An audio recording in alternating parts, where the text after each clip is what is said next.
우리 앞뒤좌우로 이렇게 한번 인사하겠습니다. 성도님 얼굴은 보고 보고 또 봐도 또 보고 싶은 얼굴입니다. 이렇게 한번 인사하겠습니다. 시작. 성도님 얼굴은 보고 보고 또 봐도 또 보고 싶은 얼굴입니다. 아멘.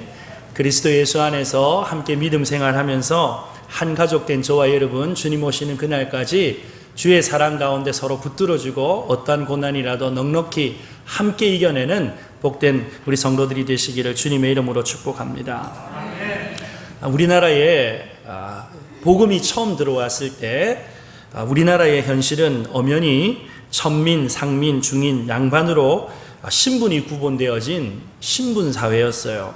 그러다 보니까 이 복음이 처음 들어와서 교회에서 신분을 막론하고 함께 예배드린다라고 하는 일에 있어서 이해가 되는 데까지 상당히 저항이 있었고 어려운 일들이 좀 많이 있었던 것 같아요. 1893년 6월에 서울 곤당골이라고 하는 곳에 곤당골 교회가 설립이 되어졌습니다.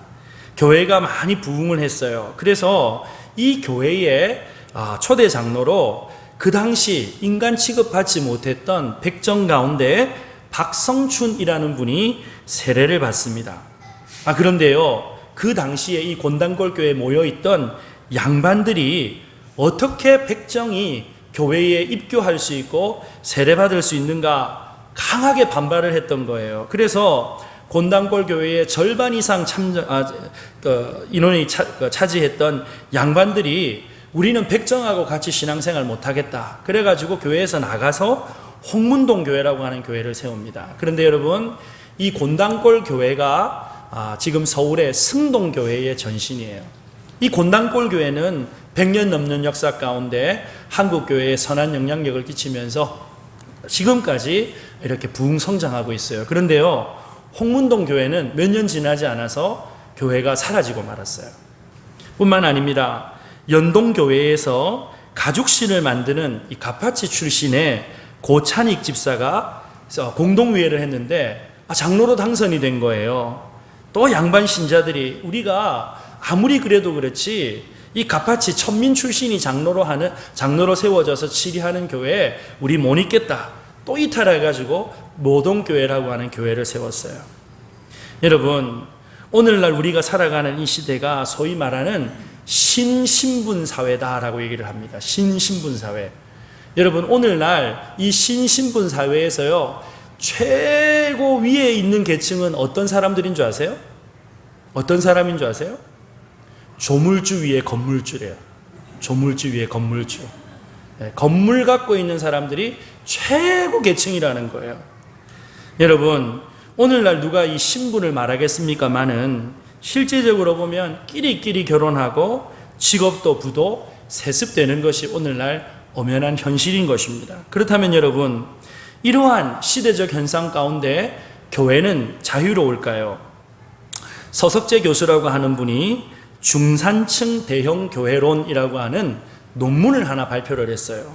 저도 우연찮게 그 논문을 볼 기회가 있었는데요. 이 논문에 보면 참 씁쓸한 우리 시대의, 우리 교회의 이 아픈 모습들, 감추고 싶은 모습들을 이 논문에 드러내놨어요. 내용을 보니까 기독교 신자들이 새로 교회를 선택할 때 교회를 선택하는 요건들이 있다는 거예요.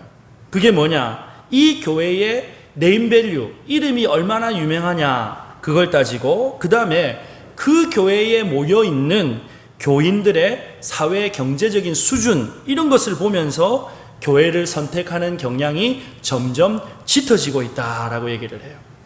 여러분, 과거에는요, 목사님 설교가 은혜롭다, 그리고 이 교단이 내가 태어나고 자랐던 교단인가, 이 교단을 굉장히 중요하게 생각했어요. 그래서 여러분, 과거에요, 한 번 고신교단 출신은 죽을 때까지 고신교단이라 그랬잖아요. 그죠? 여러분, 그런 기억이 없으세요? 그런데 요즘에는요, 교단 그렇게 중요하게 생각하지 않아요.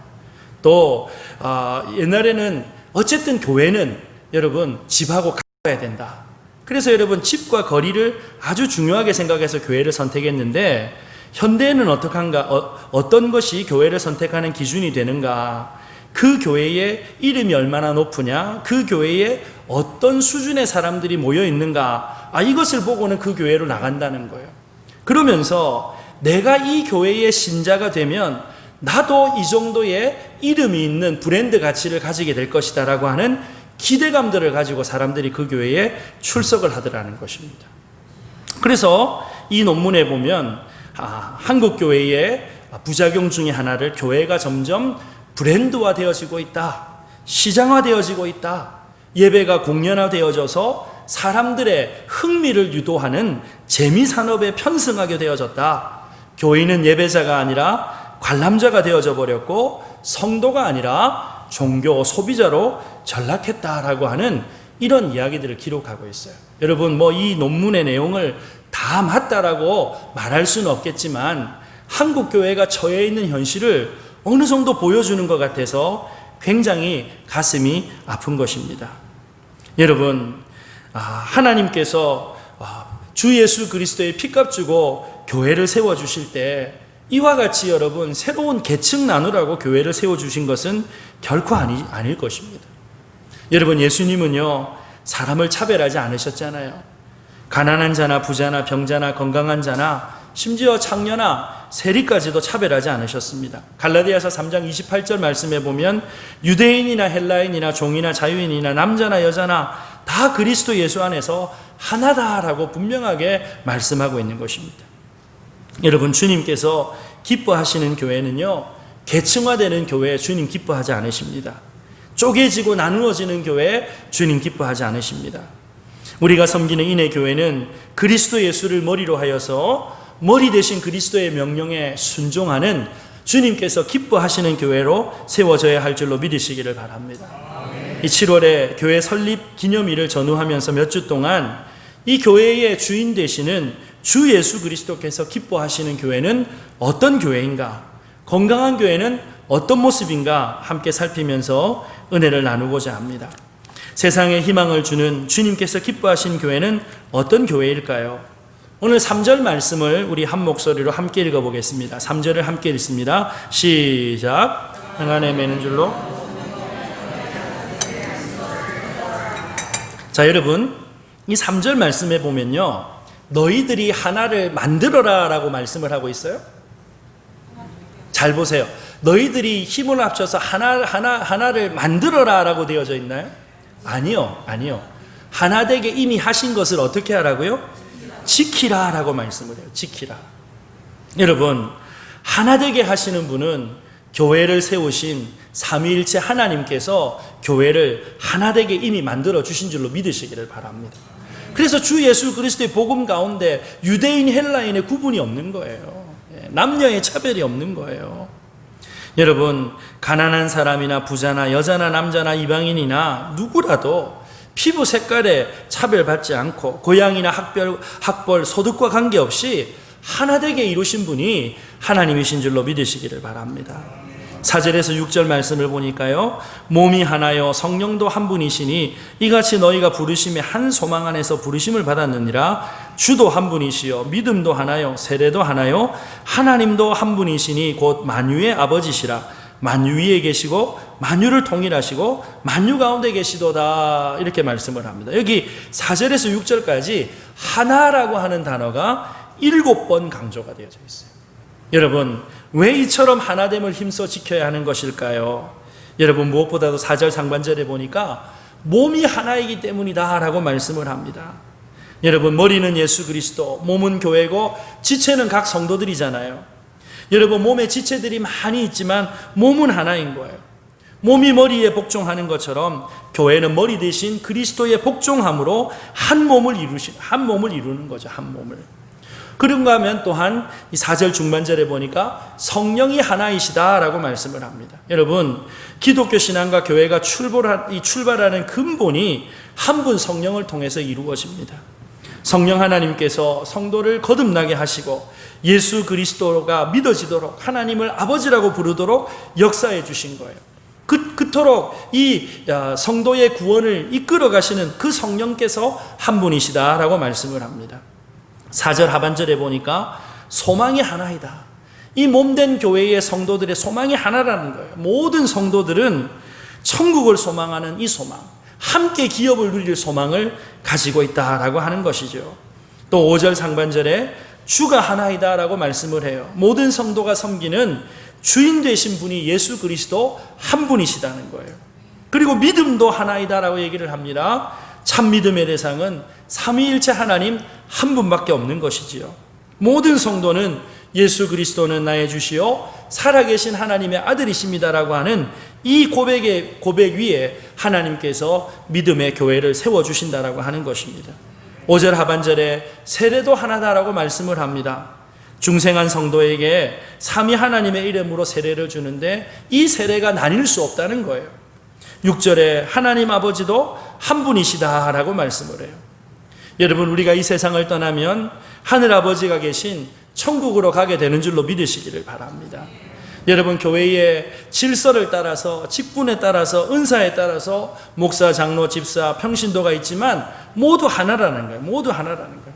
그렇기 때문에 여러분, 모든 성도는 한 분 하나님께 순종해야 하는 줄로 믿으시기를 바랍니다.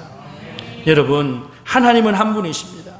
오늘 본문에 보니까 만유의 아버지이시고 만유에 계시고 만유를 통일하신다라고 말씀을 해요. 여기서 만유라고 하는 것은 천지 우주 만물을 말하는 것인데 좁은 의미로는요, 믿는 성도들을 의미한다라고 하는 것으로 해석을 할 수 있어요. 그래서 여러분, 이 만유의 아버지가 되신다는 것은 모든 신자의 아버지가 하나님 되신다는 거예요. 그래서 여러분, 모든 성도는 하나님을 아버지라고 부르는 뭐죠? 한 가족이 된 줄로 믿으시기를 바랍니다. 여러분, 주님께서 기뻐하시는 교회가 되기 위해서는요, 우리 모두가 잊어서 안 되는 한 가지 가치가 있는데, 교회는 하나님을 아버지라고 부르는 뭐라고요? 가족이라고요. 가족이라고요. 여러분, 우리가 이 세상에는요, 세 종류의 가족이 있어요. 세 종류의 가족. 하나는요, 혈통에 의해서 이루어지는 가족이 있어요. 남녀가 결혼해서 가정을 이루면 자녀가 태어나잖아요. 이 혈통에 의해서 세워지는 가족이 있어요. 또 법적으로 맺어지는 가족이 있어요. 원래 여러분, 남자, 여자, 남편과 아내가 남이었지만 법적으로 이제 혼인신고하여서 법적으로 한 가족이 되었습니다. 세 번째 가족은요, 예수 그리스도 안에서 하나님을 아버지라고 부르는 하늘 가족이 존재하는 거예요. 그런데 여러분, 혈연적인 가족, 법적인 가족은요, 여러분, 이 땅의 여러 가지 유한한 상황들 때문에 그 가족이 깨어질 수 있어요. 여러분, 혈연적인 가족이라고 하는 것도 가족 중에 누가 먼저 이 세상을 떠나면 이별할 수밖에 없어요. 법적인 가족도요, 여러분, 처음에는 사랑한다고 만나가지고 죽고 못 살았는데 여러분, 님이라고 하는 글자에다가 점 하나 찍으니까 넘이 돼가지고는요, 여러분, 살겠다 못 살겠다, 여러분, 나눠지는 거 아니겠어요? 얼마 전에 통계를 보니까 여러분, 지금 대한민국 사회 큰일 났어요. 여러분, 결혼하면 세 쌍 중에 한 쌍이 헤어지는 시대래요. 여러분, 이 정말 우리가 기도해야 될 것입니다. 여러분, 이 땅에 있는 모든 가족은 이런저런 한계들 때문에 쪼개어지고 나눠질 수 있지만 하나님을 아버지라고 부르는 하늘 가족, 천국 가정은 결코 쪼개지지도 나누어지지도 않은 줄로 믿으시기를 주님의 이름으로 축복합니다. 그래서 여러분, 우리가 예수를 믿으면요, 교회 안에 있는 성도들을 부를 때 직분으로 부르기도 하지만 서로 형제님, 자매님이라고 부르잖아요. 그래서 이 자리에서 예배드리는 저와 여러분들은요, 어디 가서도 얼굴 봐야 될 사이예요? 어디 가서도? 여러분, 오늘 보니까 오늘만 보고 안 보실 것 같은 그런 표정들이신데 그러시면 안 돼요. 여기에서도 보고, 다음 주도 보고, 계속 보고 또 보고, 보고 또 보고, 어디 가서까지 또 봐야 돼요? 천국 가서도 또 봐야 되는 거예요. 그러니까 여러분, 우리가 천국 가서 서로 민망해하는 일이 없기를 바랍니다. 아멘.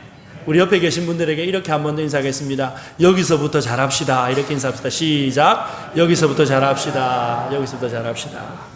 자, 그렇다면 여러분, 주님께서 기뻐하시는 교회, 이 하나됨을 어떻게 힘써 지켜낼 수 있을 것인가? 오늘 한 4가지 정도 말씀드리려고 하는데, 첫 번째로 모든 일을 겸손함으로 행해야 한다는 것입니다. 모든 일을 어떻게 해요?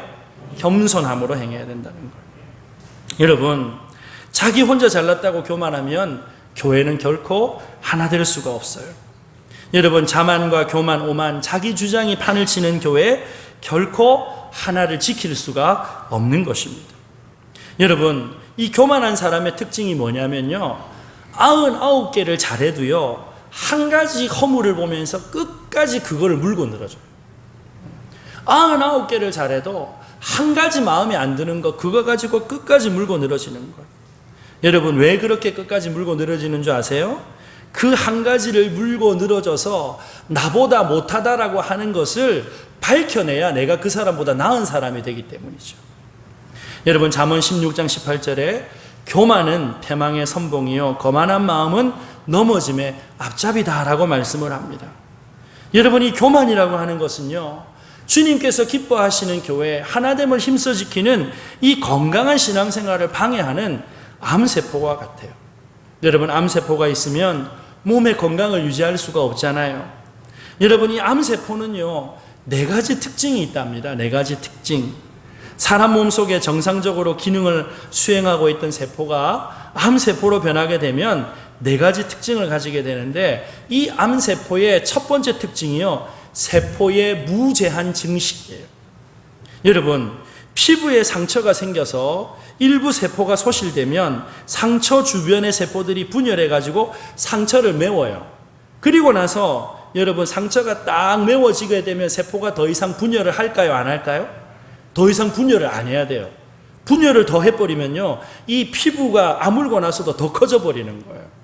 그래서 여러분, 대부분의 세포들은 세포가 분열되더라도 숫자가 딱 늘어나고 나면, 어느 정도 충족되고 나면 더 이상 세포가 분열되지 않고 소멸되어 가지고 우리 몸에 있는 전체 세포가 일정하게 유지되도록 그렇게 균형을 맞춘대요. 그런데 여러분, 이 암세포는요, 이런 조절 기능을 잃어버린 상태예요. 그래서 세포들이 정상적인 분열의 숫자를 넘어서서도 계속해서 분열해요. 여러분, 우리가 암이라고 하면 종양 덩어리를 떠올리지 않습니까? 여러분, 이 암이라고 하는 거는요, 의사들이 어떻게 명령 이름을 붙이냐면 배고픈 세포다라고 얘기를 해요. 뭐한 세포라고요? 배고픈 세포. 끊임없이 자꾸 먹는다는 거예요. 그래서 여러분, 이 암을 치료하는 방법 중에 하나가 뭐냐면, 이 암세포의 먹이가 되어지는 영양분들을 차단시켜가지고 암을 치료하는 방법도 있잖아요. 그렇게 하지 않으면요, 이 암세포는요, 끊임없이 먹어가지고 계속 세포를 분열시킨다는 거예요. 자기 배만 채우려고 하는 거지요. 여러분, 교만도 마찬가지 아니겠어요? 다른 사람들 생각하지 않아요.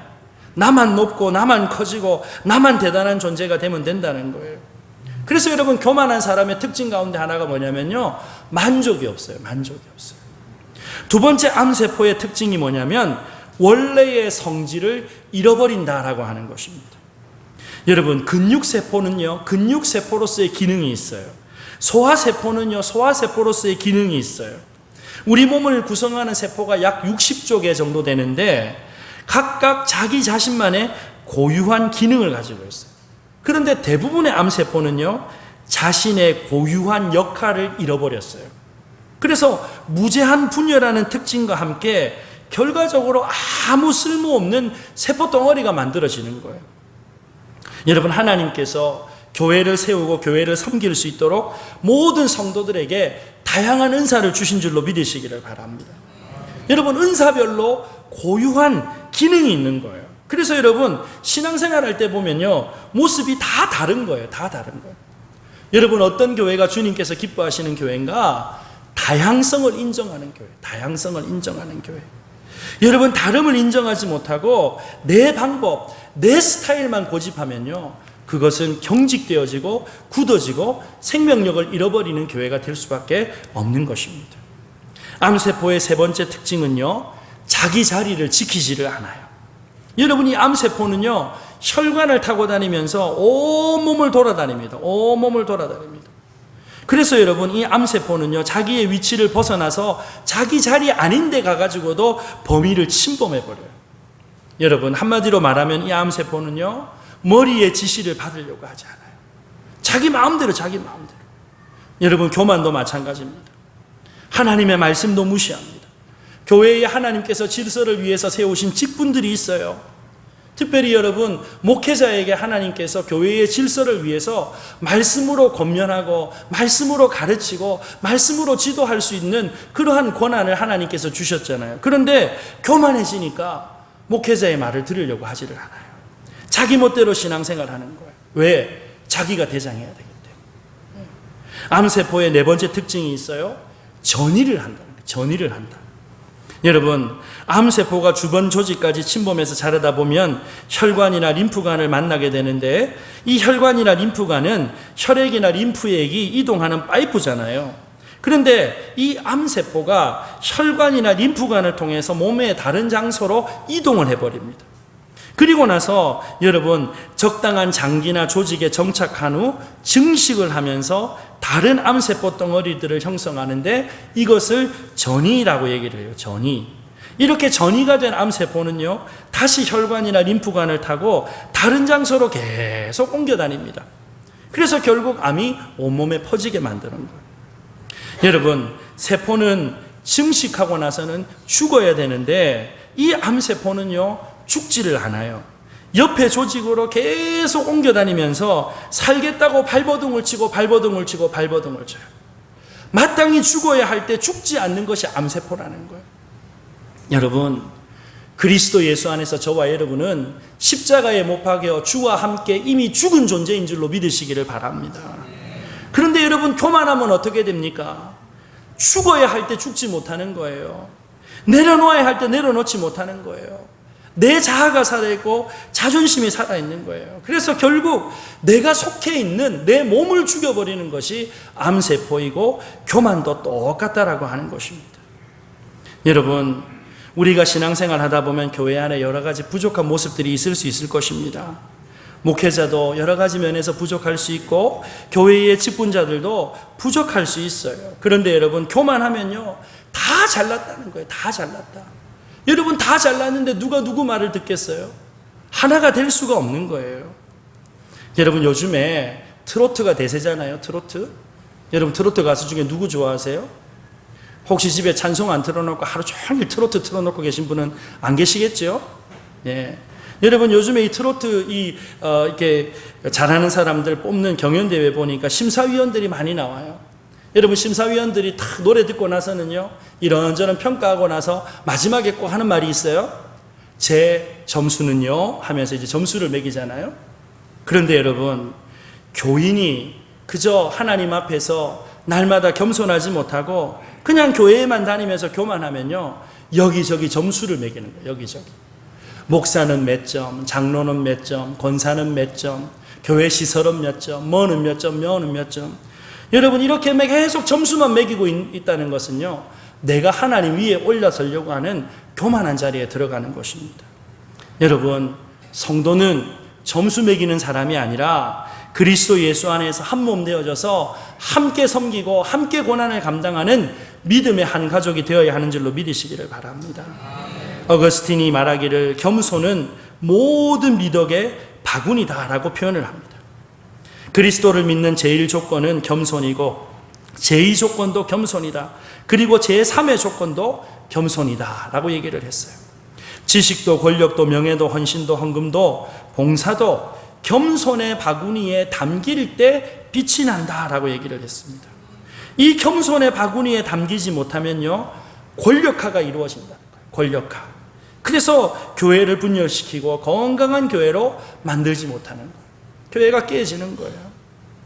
여러분, 교회를 하나 되게 만들기 위해서 십자가를 지신 예수님을 보십시오. 빌립보서 2장 5절 이하에 너희 안에 이 마음을 품으라 곧 그리스도 예수의 마음이니 그는 근본 하나님의 본체시나 하나님과 동등됨을 취할 것으로 여기지 아니하고 오히려 자기를 비워 종의 형체를 가지사 사람들과 같이 되셨고 사람의 모양으로 나타나사 자기를 낮추시고 죽기까지 복종하셨으니 곧 십자가에 죽으심이라. 여러분, 주님의 몸된 교회는요 예수님께서 자기를 낮추셔서 겸손하게 십자가를 지시고 죽기까지 복종하심으로 구원을 이루신 것처럼 삶의 자리자리에서 인생의 자리자리에서 자기를 낮추고 겸손하게 하나님의 주권을 인정했던 성도들에 의해서 하나됨이 지켜지고 교회가 더욱더 부흥의 이 복음의 부흥의 영광을 맛보게 된 줄로 믿으시길 바랍니다. 한국 근대사와 우리 대한민국 교회 역사에 지대한 영향을 끼친 귀한 분들이 계신데 그 중에 두 분을 오늘 소개해드리고 싶어요. 고당 조만식 장로님과 주기철 목사님 이야기입니다. 영상을 잠깐 보시겠습니다.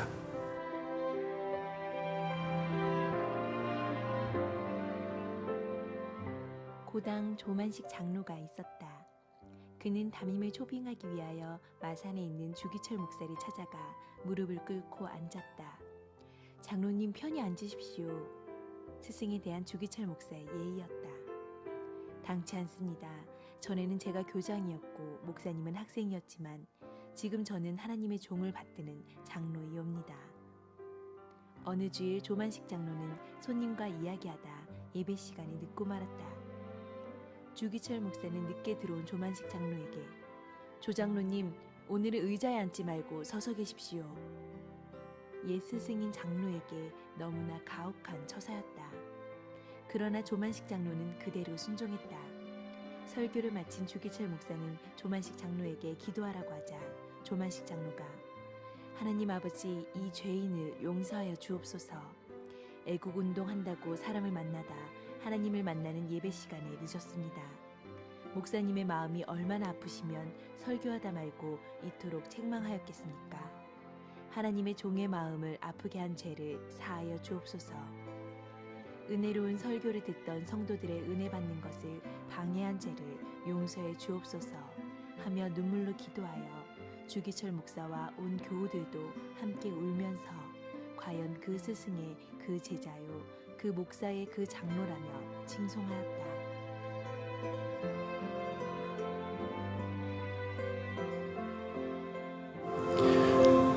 사랑하는 성도 여러분, 한국교회의 이 평양의 산정현 교회는 한국의 독립운동과 더불어서 여러 신앙의 인물들을 세우는 아주 귀한 역할을 했던 너무너무 귀하고 아름다운 교회였어요. 그런데 여러분, 이 교회가 그냥 세워진 것이 아니었다는 것입니다.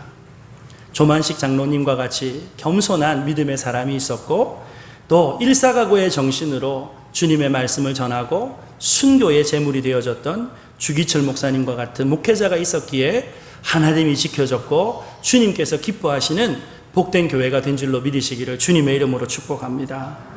여러분, 요즘에 보면 교회가 들어있는 큰 병이 하나 있어요. 여러분, 소위 말하는 멋진 교회병이라고 하는 혹시 병 들어보셨어요? 여러분, 질병관리본부에서 아직 이야기를 안 한 질병이에요. 멋진 교회병이라는 게 있어요. 여러분, 이게 뭐냐면요, 멋진 교회를 만나기 위해서 교인들이 교회 헌팅을 하고 다닌다는 거예요.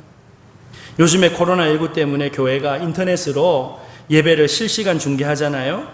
예배 선택을요, TV 채널 고르듯이 자기 마음대로 고른다는 거죠. 이전 교회에서 사역할 때 집사님 한 분이 부산에서 유명한 큰 교회 근처로 이 사업체를 하기 위해서 옮기셨어요. 식당을 크게 하셨는데 그 교회 교역자들이 식사를 하러 자주 오면서 이분이 크리스찬이라고 하는 것을 자연스럽게 알게 되었답니다. 그런데 소위 좀 열심히 있는 그 교회 여전도사님이 사업체도 자기 교회 근처에 왔는데 이참에 교회에 옮기는 게 어떻겠냐고 노골적으로 이야기를 하더래요. 저는 이미 섬기는 교회가 있습니다 라고 했는데 이 전도사님이 집사님한테 했던 한마디가 집사님 속을 상하게 만들었어요. 뭐라고 얘기를 했냐? 집사님, 교회에도 명품 교회가 있고 설교도 명품 설교가 있어요. 명품 교회에 나와서 명품 설교를 들어야 명품 신앙생활 할 거 아닙니까? 이러더래요. 너무 속이 상해갖고 그러면 나는 싸구려 교회, 싸구려 목사, 싸구려 설교 듣는 싸구려 신앙인이가 이런 말을 하고 싶었는데 괜히 덕이 안 되겠다 싶어서 마음을 추스렸대요. 제가 섬기는 교구 집사님이셨기 때문에 집사님 저한테 오셔서 목사님 주중에 이런 일이 있었는데 참 너무 마음이 힘들고 너무 어려웠어요 얘기를 하는데 저도 너무 속이 상하더라고요. 여러분, 이 땅에 멋진 교회, 명품 교회가 따로 있습니까? 교회가 무슨 한우 등급 매기듯이 A뿔, A1뿔 이렇게 매길 수 있는 겁니까? 명품 교회가 어디 있고 싸구려 교회가 어디 있어요? 여러분 생각해 보십시오. 자식들 중에 좀 잘나고 똑똑한 아이가 있는가 하면 약하고 부족한 아이도 있잖아요. 여러분, 잘나고 똑똑한 아들, 딸만 내 새끼입니까? 약하고 부족하면 더 애정이 가고 신경이 쓰이는 것, 그게 부모님의 마음이잖아요. 교회를 바라보시는 주님의 마음이 이러한 줄로 믿으시기를 바랍니다. 사랑하는 여러분, 겸손한 성도들이 모여서 하나됨을 지키는 이 교회가 주님께서 기뻐하는 교회요, 건강한 교회라고 하는 사실을 잊지 마십시다. 우리 인해교회 식구들도 모두 겸손으로 주님께서 이루신, 피값 주고 이루신 이 하나됨을 지켜서 주님께서 기뻐하시는 교회로 날마다 은혜 가운데 세워지는 귀한 복을 누리게 되기를 바랍니다. 두 번째로 주님께서 기뻐하시는 교회는 모든 사람에 대해서 온유해야 합니다. 여러분, 겸손이라는 것과 온유라고 하는 것은 동전의 양면처럼 같이 가는 거예요. 여러분, 이 온유라고 하는 말의 사전적 의미를 보면요, 헬라 말로는 부드럽고 온화한 친절, 마음이 조급하지 아니하고 너그러운 것이라고 되어져 있어요. 라틴 말로 온유라고 하는 말은 말에게 재갈을 먹인다, 그래서 훈련시킨다라고 하는 뜻을 가지고 있어요. 히브리 말로 온유라고 하는 말은 굽히다, 굴복하다, 절하다라고 하는 뜻을 갖고 있어요. 그래서 여러분, 이 온유라고 하는 것은 훈련되어져서 겸손하게 또 이렇게 성내지 않는 그러한 태도를 말하는 거죠. 그래서 온유라고 하는 것을 가장 쉬운 말로 하면요, 자기 성질대로 하지 않는 거예요. 뭐대로 하지 않는 거라고요? 자기 성질대로 하지 않는 거. 고집 부리지 않고 폭발하지 않는 거예요. 여러분이 온유함이라고 하는 것은 결코 연약한 것이 아닙니다. 비굴한 것이 아닙니다. 강한 자가 자기의 힘을 잘 조절해서 나타나는 부드러운 성품이 바로 온유라고 하는 것입니다. 그래서 이 온유라고 하는 것은 다른 말로 자기 절제력이라고 할 수 있어요. 자기 절제력. 여러분, 주일이든 평일이든 삶의 어떤 자리에 있든지 간에 자신의 힘을 잘 조율하는 것, 바로 그것이 온유하다는 것입니다. 여러분, 교회 일을 하다 보면 우리 폭발할 일들이 너무 많아요. 신앙에 성숙한 분들도 있지만 아직까지 신앙이 여리고 약해서 우리의 마음을 아프게 하는 분들도 계실 거예요. 여러분, 하지만 이 온유함을 잃어버리면 교회 공동체는 깨어지고 말아요. 예수님께서 그의 온유하심을 나타내신 곳이 바로 십자가 아니겠습니까? 이사야 53장 7절, 그가 곤욕을 당하여 괴로울 때에도 그의 입을 열지 아니하였으며 마치 도수장으로 끌려가는 어린 양과 털 깎는 자 앞에서 잠잠한 양같이 그의 입을 열지 않았다라는 말씀이 나옵니다. 여러분, 거북이 아시죠? 거북이. 거북이 모르세요? 여러분, 거북이가요, 이렇게 맹수를 만나거나 지보다 힘센 존재를 만나면 어디가 쏙 들어가죠? 거북이 보신 적이 없구나. 예. 거북이가요, 맹수를 만나거나 자기보다 힘센 존재를 만나면요, 목이 안으로 쏙 들어가요. 목이 안으로 쏙 들어가요. 그런데 여러분, 사람 힘으로 그 목을 끄집어낼 수 있을까요? 없을까요? 뺀찌 가지고 여러분, 거북이 대가리를 찢고 빼도요, 못 뺍니다. 못 뺍니다. 얼마나 힘이 센지. 그런데 여러분, 요 쏙 들어간 거북이 목을 빼는 방법이 뭔지 아세요? 거북이 목을 빼는 방법? 따뜻한 불 옆에 갖다 놓으면요, 지도 덮어가지고 목을 쏙 내놓는데요. 여러분, 우리가 잘 알고 있는 우화에도 나오지만 거센 겨울바람은 나그네의 외투를 벗기지 못합니다. 태양이 계속 빛과 열을 내게 되면 자연스럽게 외투를 벗는 것처럼 온유함이라고 하는 것은 따뜻함이에요. 사람들의 마음을 녹일 수 있는 것이 바로 이 온유함이라고 하는 것입니다. 온유함이라고 하는 것은 내 힘을 있는 대로 다 쓰는 거 아니에요. 내 속에 있는 분노를 있는 대로 다 내어놓는 것이 아닙니다. 여러분, 힘이 빠지는 것이 운동하는데 최고의 경지라고 하던데 우리의 몸이 힘을 다 빼고 주님께서 우리를 다스리실 수 있도록 내어드리는 온유한 성도들이 되시기를 주님의 이름으로 축복합니다. 세 번째로 주님께서 기뻐하시는 교회는요, 오래 참아야 한다는 거예요. 오래 참아야 한다. 여러분, 여기 오래 참는다는 것은 사람과의 관계에서 오래 견디는 것이고 또 기다려주는 것을 말해요. 여러분, 우리가 먼저 사람과의 관계에서 오래 견디고 기다려준다라고 할 때 가장 먼저 무엇을 참아야 하는가? 말을 참아야 돼요. 뭘 참아야 된다고요? 말을 참아야 돼요. 여러분, 말을 참지 못하면 뭐가 생기는 줄 아세요? 말을 참지 못하면 말썽이 나는 거예요. 말썽이. 여러분, 말썽이 뭔지 아세요? 말하다가 썩나는 게 말썽이에요. 예. 말을 참지 못하면 서로 말이 오가다가 말이 썽이 나서 문제가 일어난다는 거예요. 여러분, 요즘 세상에 할 말 다 못하는 사람이 어디 있겠어요? 대통령 앞에 가서도 할 말 다 하는 세상인데, 그런데 교회 안에서 성도가 할 말 다 하면요, 교회가 평화로울 수가 없는 것입니다. 여러분, 말을 함부로 하면 건강한 교회가 될 수 없는 것입니다. 특별히 여러분, 자기가 직접 보지 않은 것, 자기가 경험하지 않는 것은 말해서는 안 되고요. 또 진실이라 할지라도 덕이 되지 않는다라고 한다면 말하지 않는 것이 여러분 오래 참는 성도의 귀한 덕목인 줄로 믿으시기를 바랍니다. 예수님께서 오래 참음의 본을 보여주셨잖아요. 디모데전서 1장 16절에 내가 긍휼을 입은 까닭은 예수 그리스도께서 내게 먼저 일체 오래 참으심을 보이사 후에 주를 믿어 영생 얻는 자들에게 본이 되게 하려 하심이라. 여러분, 그리스도께서 우리를 향해서 오래 참으심을 보여주셨다는 거예요. 여러분, 언제까지 참으셨어요? 십자가에 달려 피 흘려 죽으시기까지 참아주셨지 않습니까? 사랑하는 여러분, 오래 참는 한 사람 한 사람들이 세워질 때 우리 인해교회가 주님께서 기뻐하시는 건강한 교회로 세워지게 될 줄로 믿으시기를 바랍니다.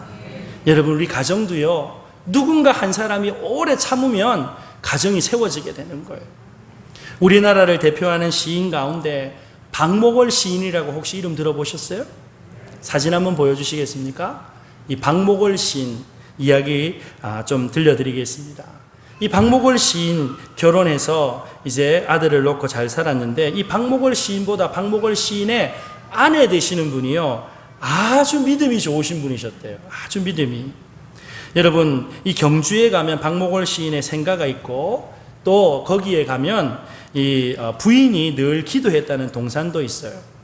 여러분, 이 박목월 시인의 아들이 누구냐면 박동규 교수님이에요. 이 박동규 교수가 아버지와 어머니를 기억하면서 글을 하나 썼어요. 거기 보면 어머니가 항상 아버지께서 시를 쓰시면 방해가 되지 않기 위해서 애를 많이 쓰셨대요.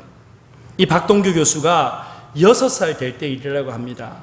밖에서 눈이 펑펑 쏟아지는데 밤에 아버지가 시를 쓰니까 어머니가 3달 된 여동생을 등에 업고는 시 쓰시는데 방해된다고 밖에 나가셨대요. 통행금지 시간이 다 되었는데도 어머니가 돌아오지 않자 여러분, 이 박목월 시인이 6살 된 아들 깨워가지고는 밖에 가서 엄마 좀 찾아보라 그랬대요. 여러분, 이 박목월 씨도 대단해요. 자기가 나가야 될 건데 6살 된 아들 뭘 알겠어요. 겨울에 나가서 엄마 찾아오라고. 어머니 찾으려고 골목길로 들어서는데 전봇대가 하나 있고 그 전봇대 옆에 자기보다 더 큰 눈사람이 하나 세워져 있더래요.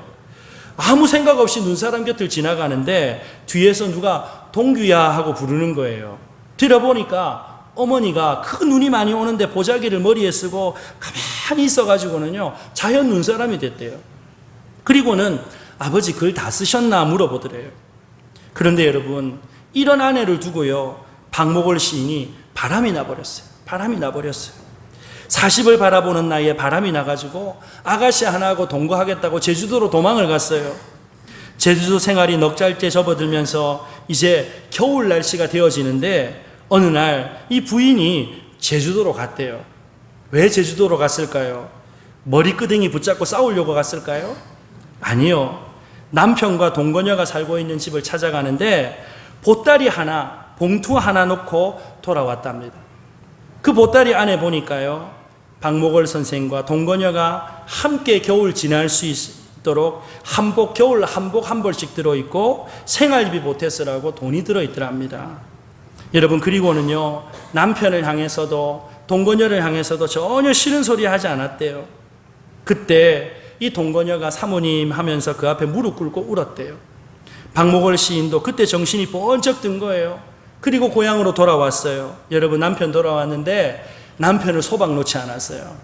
돌아온 남편 한마디도 탓하지 않고 반갑게 따뜻하게 맞아주었습니다. 이후로 전보다 더 충실한 가장이 되어져서 참 건강하고 화목한 가정으로 세워졌답니다. 여러분, 한 가정뿐만 아니고 교회도 하나 되기 위해서는 저와 여러분들이 예수 그리스도의 십자가 기억하고 오래 참아야 하는 줄로 믿으시기를 바랍니다. 마지막 4번째로 주님께서 기뻐하시는 교회 되기 위해서는요, 사랑 가운데 서로 용납해야 된다라고 하는 것입니다. 여러분, 용납이라고 하는 것은요, 잘못한 사람에 대해서 판단을 보류해 주는 거예요. 이해해 주는 거예요. 여러분, 이해한다는 말이 영어로 understand라고 하는 말을 쓰잖아요. 그런데 이 이해한다라고 하는 말의 원어의 뜻을 살펴보니까요, understand, 밑에 선다라고 하는 거예요. 판단하지 않고 그 사람 아래 서주는 것. 그래서 판단을 유보하는 것이 용납하는 것이지요. 여러분, 우리 인간은 다 연약하고 흠이 있습니다. 연약하고 흠이 있기 때문에 예수 그리스도의 보혈이 필요한 것이고 매일매일 위로부터 베풀어 주시는 하나님의 은혜가 필요한 줄로 믿으시기를 바랍니다. 여러분, 세상에 완벽한 사람이 어디 있겠어요? 우리가 완벽하다면 사실 교회에 나올 필요 없어요. 우리가 부족하기 때문에, 모두가 연약하기 때문에 하나님 의지하기 위하여서, 예수님 믿기 위하여서, 그 은혜를 간구하기 위하여서 교회에 와서 신앙생활 하는 것 아니겠어요? 그러므로 여러분, 우리가 서로 용납하기 위해서는요, 한번 따라합시다. 검사가 아니라 변호사가 돼주자. 뭐가 돼주자? 변호사가 돼주자. 여러분, 검사는요, 끊임없이 잘못을 들추어내요. 그런데 변호사는 어떻습니까? 여러분, 보호해주고 대변해주고 방어해주고, 아니야, 그럴 만한 이유가 있었을 거야, 다른 뜻이 있겠지, 그 사람 입장에 서서 대변해주는 것 아니겠어요? 사랑하는 여러분, 털어서 먼지 안 나는 사람 없어요. 털어서 먼지 안 나는 사람 없어요. 우리가 서로 용납하고 서로가 서로를 위해서 대변해 줄 때 주님께서 기뻐하시는 건강한 교회가 되어질 줄로 믿으시기를 주님의 이름으로 축복합니다. 여러분, 주님께서 기뻐하시는 교회 되기 위해서 4가지를 기억하십시오. 모든 일을 겸손함으로 행하십시다. 2번째, 모든 사람에 대하여서 온유함을 배우십시다. 3번째로 서로 오래 참으십시다. 4번째, 사랑 가운데 서로 용납할 때 우리 교회가 주님께서 기뻐하시는 복되고 아름다운 공동체로 세워지게 될 줄로 믿습니다. 주님 오시는 그날까지 이 하나됨을 힘써지켜서 생명 되신 주 예수 그리스도의 복음을 아름답게 증거하는 복된 저와 여러분들이 다 되시기를 주님의 이름으로 축복합니다.